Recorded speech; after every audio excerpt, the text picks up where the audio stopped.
The broadcast is now starting. All attendees are in listen-only mode. Good day. Thank Hi. you for joining us. We are Lee Rochelle with PROFITsystems Customer Relations, and I've also got a partner with me, Jamie, who's going to introduce himself. Our goal today is to share some exciting thoughts on how to get ready for market. Jamie? Hi, I'm Jamie. I've been with the company for a couple years now. I'm the implementation specialist. Before I started working at PROFITsystems, I was a regional director over pharmacies, and before that I was an office manager at a furniture store. So we're experts. That's right. You're going to learn everything today. I spent 22 years running furniture stores and then a period of time as a consultant in the field. So when I refer to dealers we've talked to, dealers we've spoken with, dealers that we've worked with, these are real-world experiences that we've had with individuals in the industry. Thank you for joining us.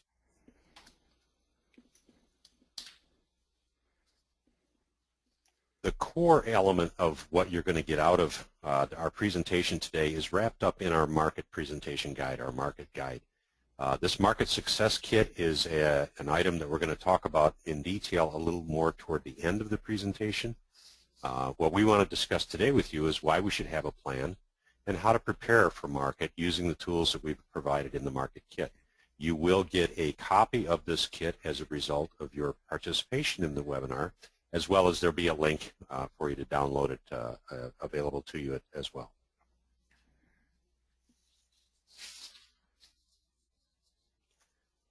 Part of what we're working on here is to get a head start on your market planning, and we're talking about what should you be focusing on at market.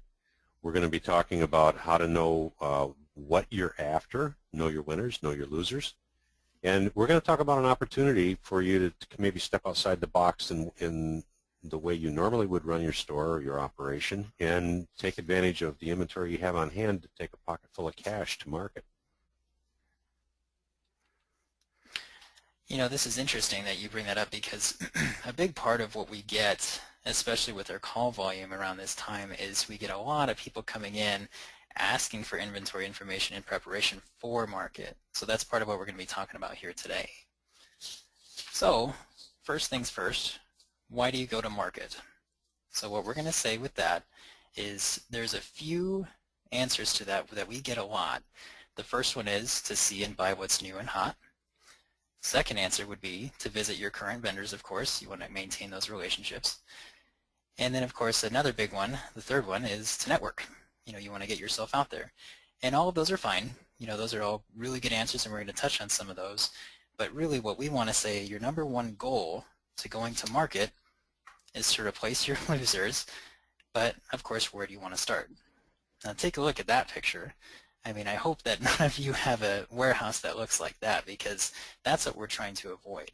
We don't want to have a warehouse full of dogs, full of, you know, things that are just not performing, and that's what we're trying to avoid. So looking at this quote, what you want to see is if you're doing the same thing every time you're going to market, then you're not going to get anything else out of it, because really what you put into it is what you get out of it. So having said that, if you change nothing, nothing will change. And that's what we're trying to avoid once again, because so many times, you know, that when people are going to these markets, they're always doing the same thing every time. They're getting the same types of product, and they're not thinking outside the box. So that's what we're trying to help you and push you toward with this webinar. And as a retailer, I've probably been to something in the neighborhood of 60 different markets. And I can vouch for the fact that I fell into the very same trap. I had kind of my schedule of activities that I did. There were certain things that I wanted to accomplish, or thought I wanted to accomplish, and they all fell within a comfort zone. They all fell within this area of, I'm going to get on a plane, I'm going to go to High Point, I'm going to meet some of my vendors, I'll meet up with some associates in the industry, my networking. Maybe I'll stop into the resource center and take a look at some of the advertising things that are going on. And it was a bit of a plan, and yeah, I had the market guide with me, and there were some things I was going to take care of relative to looking at new product. But our goal here is to get you to possibly take a different look at the way you would go after market. Kind of avoid that status quo, essentially. to quit repeating what I've been doing. And so there's 3 questions that we put together that we would certainly want to have answers to before we get ready to go to market. What's selling and what's not selling? And we've got some tools in our kit that we're going to talk about a little bit later that will talk to you in terms of what you might be looking at focusing on. Do I have an open to buy? And there's a number of ways to calculate open to buy, but part of the kit that you're going to get will have a calculator in there for you to determine whether or not you have an open to buy by category, by vendor, however you want to make that measurement. And what do my customers want? And I think this is an important piece of the puzzle because many times we look at trade magazines, we do, we talk amongst ourselves as industry experts, and we decide we need to be looking at this, we need to be looking at that. So we're going to give you some tools on how to take a look at what the customers are looking for. What is it that they come into your store in your demographic, in your target audience, and they're not finding something that they're looking for. So what we need is a plan. And certainly the first part of the plan is what's selling and what's not selling. We need to determine where the winners and losers are. And again, if you've been exposed to this kind of activity in the past, my mantra is always we're going to manage by exception. So how do I determine where my winners and losers are? Those of you who may have been exposed to some of this information in the past, we live and breathe by this number here at Profit Systems, GMROI, gross margin return on inventory or investment. Because it's an indicator of what's working. Rather than looking at the micro view item by item, I can look at a category and know right away this category is performing pretty well. Don't need to spend a lot of time there. This category is underperforming. And so that whole process of determining what's working and what's not working gives me an opportunity then to zero in, okay, I need to figure out what's not working. That's where I need to spend my energy. Now this one here is a pretty big one because it seems like it always seems to work out this way where just about 80% of product is just not performing. And so what we're trying to say here is that this is where your main focus needs to be. Your attention needs to be on the 80% of the inventory that has not sold yet. Yet is the big indicator here because that's how we're going to free up some cash. And so excuse me, got a frog in my throat. And so the focus is on the 80%. The 80% is the inventory that's not performing. And what that may mean is I might have sold it a time or two. It still isn't participating in my predominant gross margin dollars, or I may never have sold it at all. And so I have to determine whether or not I have an open to buy. Many of you have worked through some kind of a schedule to determine an open to buy, but you want to identify whether you have money to buy inventory. I can't go to market and expect to put new merchandise on my floor if I haven't freed up cash to do that with. I don't want to be borrowing money to buy new inventory. Determine how much money you have to buy inventory, and that calculator that's part of the kit is going to give you the answer to that. And make the decisions regarding whether you invest those funds based on your GMROI. In other words, there's a basic rule in retailing that we don't want to run out of our winners. We understand that, but they're paying their own way. I've got some dating involved, and they're pretty much paying their own way. What I'm trying to do here is focus on where do I come up with some cash? Where do I come up with some cash to replace that 80% that needs help? It's just plugging up my bank account, it's plugging up my floor, and it's not giving me the performance that I need. Also, to touch on that, for our Profit Systems clients in Retail Vantage actually allows you to obtain this information based on an item, based on the whole vendor, or based on an entire category level to show the specific GMROI based on those parameters. These items are calculated on demand, so that's something really important to make note of. So then, speaking on that, of course, how do you free up your cash? So we've got a few things here to consider. We get questions all the time asking how to find old inventory. These are the things that we have answers to, but we're not just going to give you the answer and then boom, you're done. Keep in mind that we're in the furniture business too, so we want you to succeed. So to get started, what we're going to say is about a month before each market, take everything that is over a year old and have a block party with it. What we mean by that is you're going to want to dress them up. You're going to want to price them at a number that no one can resist. Think of yourself as like the Godfather, for instance. You're going to make them an offer that they can't refuse. So those are the first two big steps to really consider.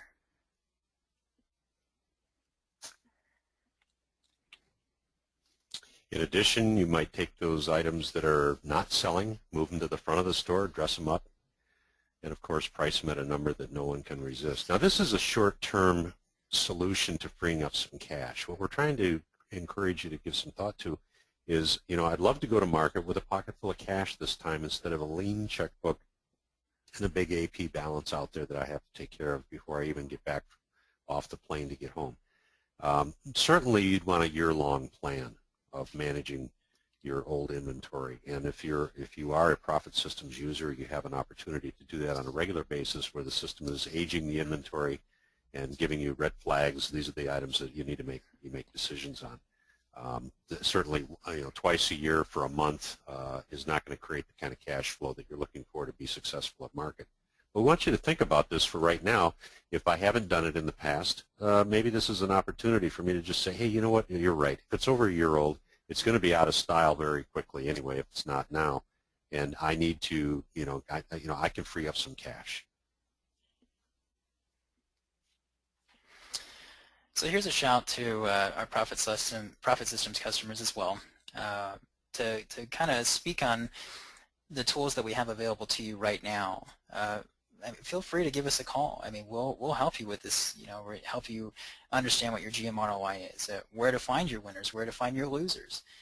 Just to give you a few examples, the tools in Retail Vantage, we've got the Delivered Sales Performance Report. That's going to help you calculate your GM ROI.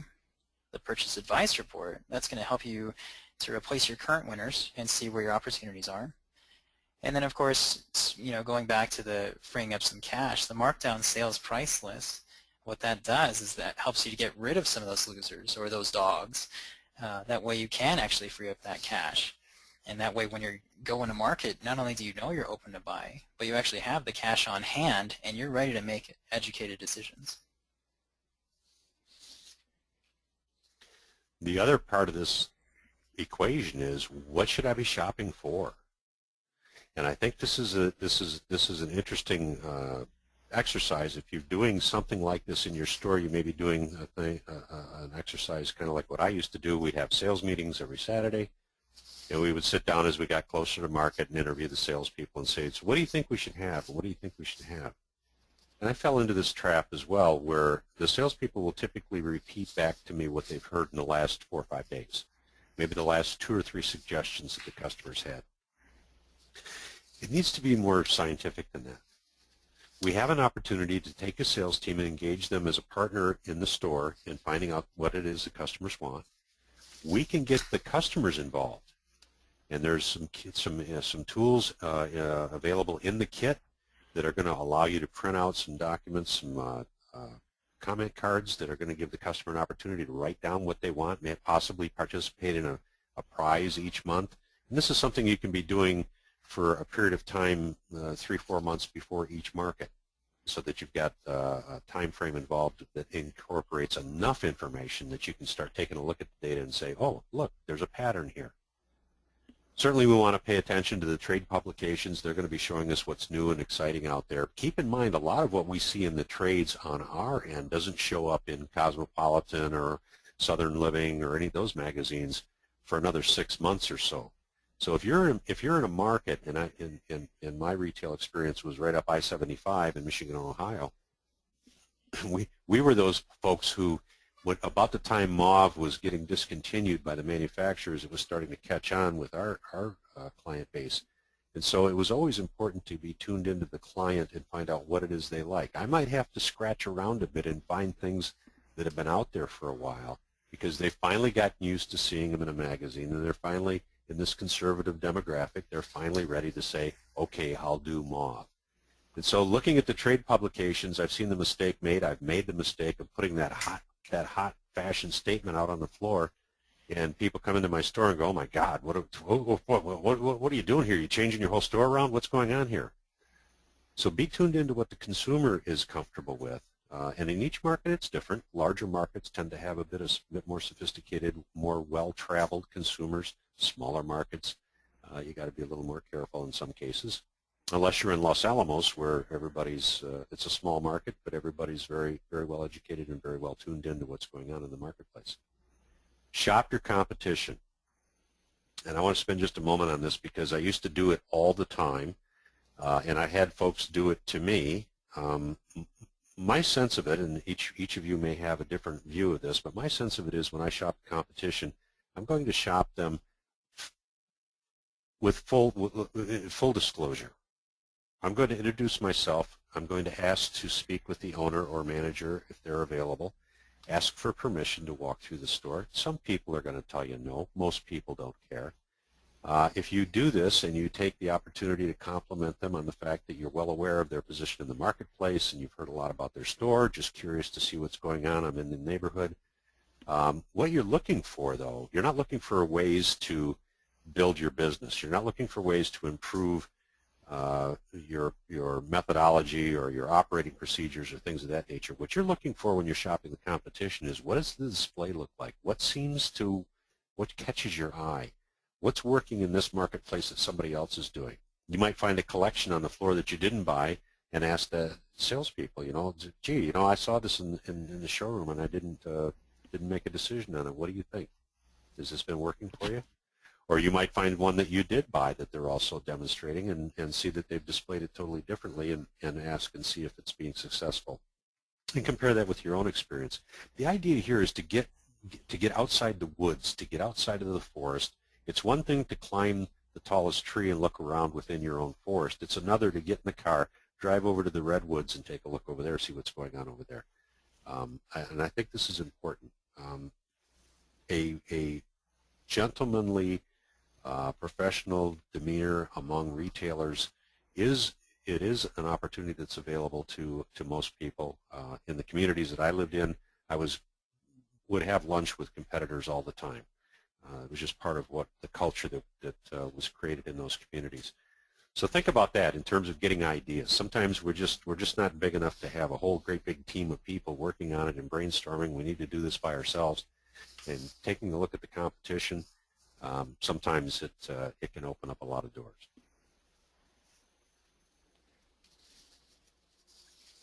What we're going to talk about here is how to get our customers involved.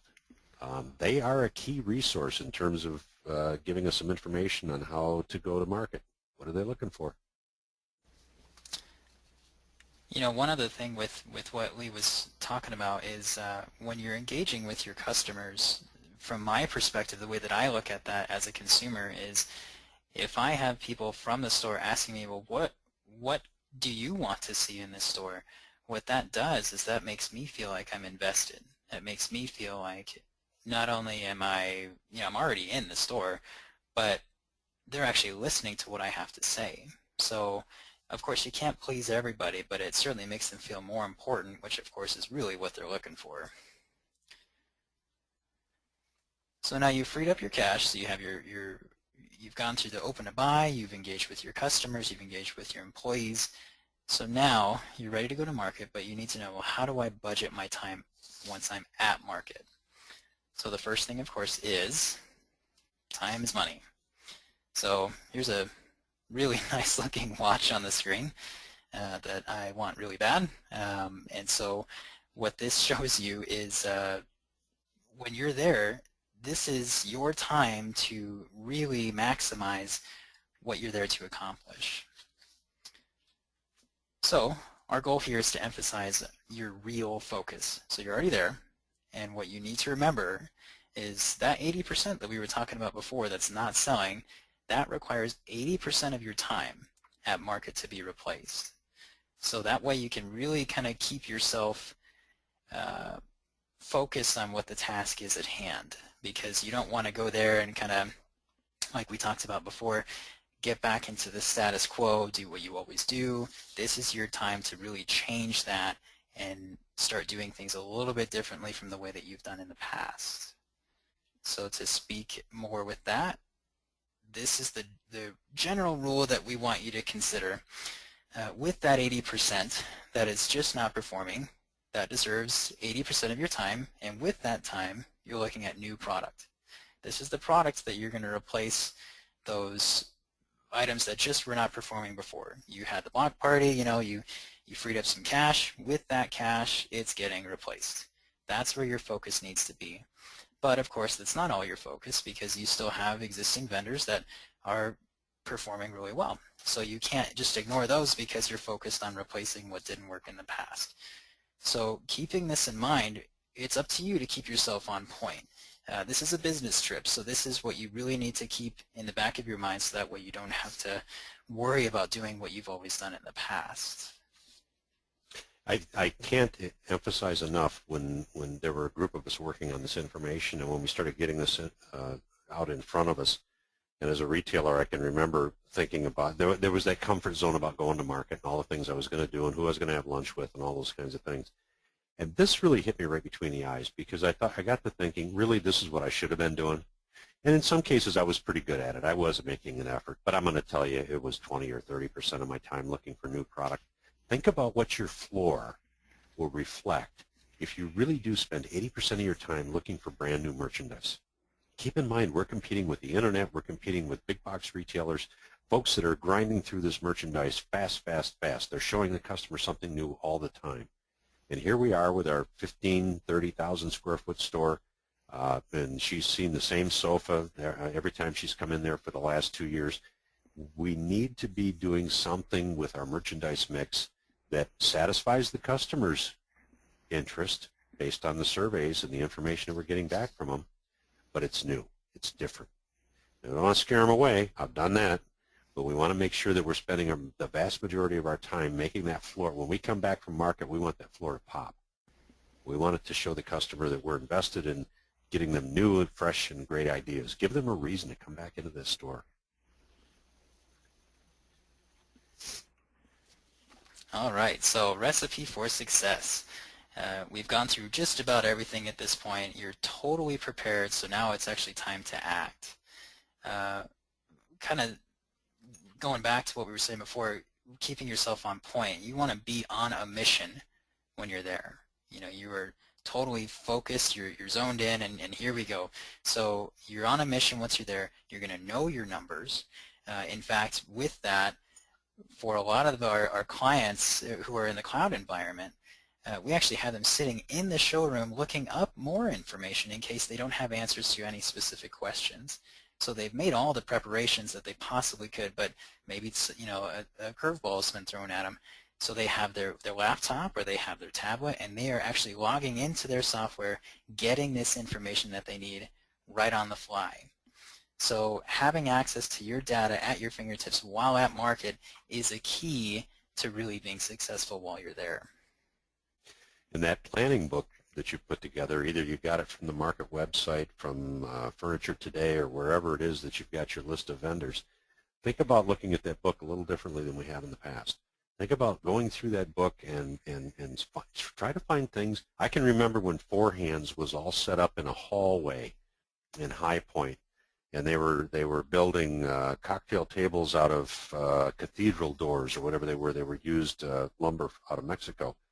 And everybody thought, gee, that's kind of a clever concept. Well, look at where they're at now. I bought some of that product, and I struggled to get my consumer to understand the value and understand the history and so forth, but it finally started to catch on in our marketplace as well. But the idea is, I had to go there. I saw them in the book, and I thought, this is weird. I need to see what it is they've got, and it turned into a winner for us, and certainly a winner for them.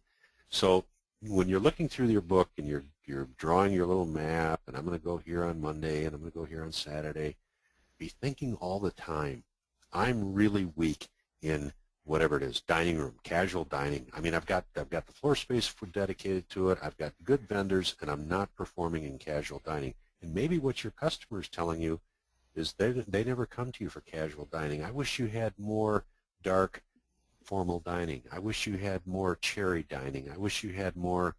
And so taking that information that you've got from the customer and incorporating it into your search pattern for, heading out into market and going through that book a little differently than maybe you have in the past. The goal, come back with a new, fresh store, absolutely.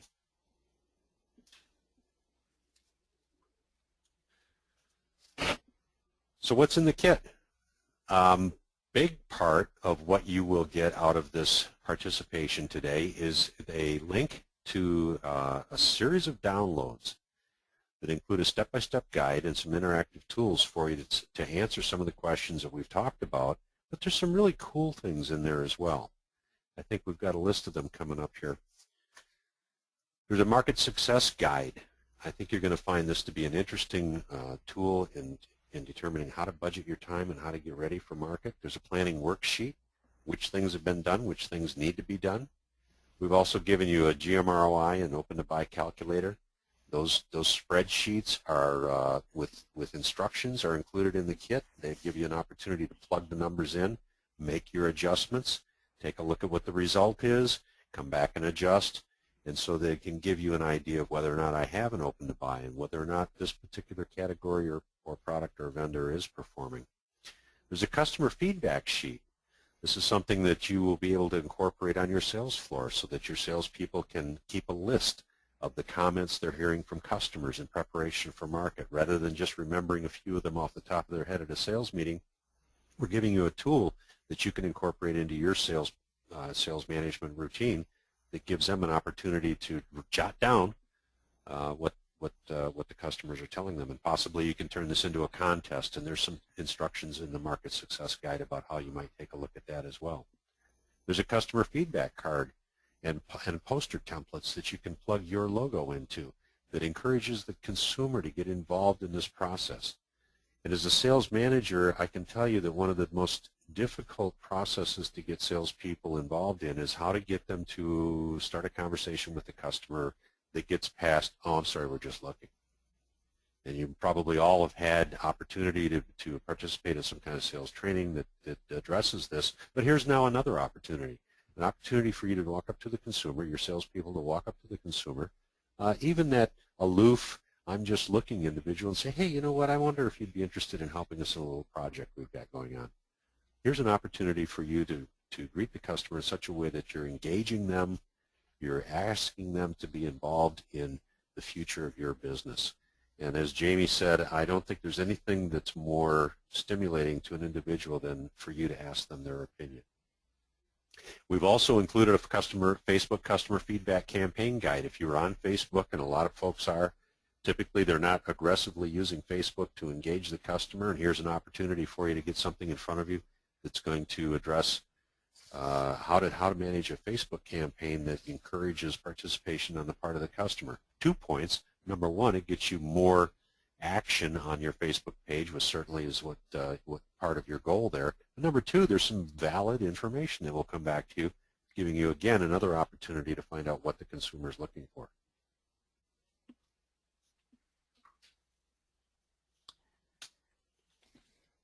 At this time, if you have questions about what we've discussed or what is in the kit, you are most welcome to use the question insert box on the webinar page, and you can take an opportunity to type questions in there, and we'll take those if any of you folks have a question that hasn't been answered.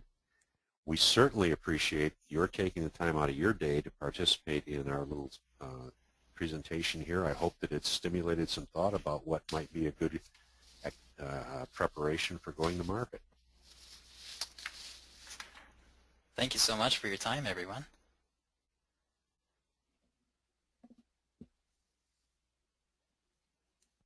Thank you all for participating. We certainly appreciate it. Have a great day.